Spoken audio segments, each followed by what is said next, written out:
بص بقى الكلام على ايه. قفشتك الكلام يا صاحبي على انك بتحاول تستر المحشور، تفطر المشطور، تحشر. يا لهوي. الكلام انك ممكن تفك الزراير كلها يا باشا، تعملي شكل جامد قوي في الجيبه. ايه ده؟ هو ده طلع جيبه؟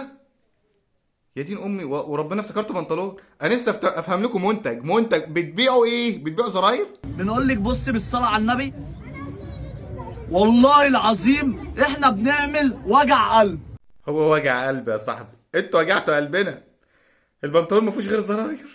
ايه ده يا جدعان؟ الله اكبر كده فكنا الزراير، عايزه تقفلي الزراير. وبعون الله.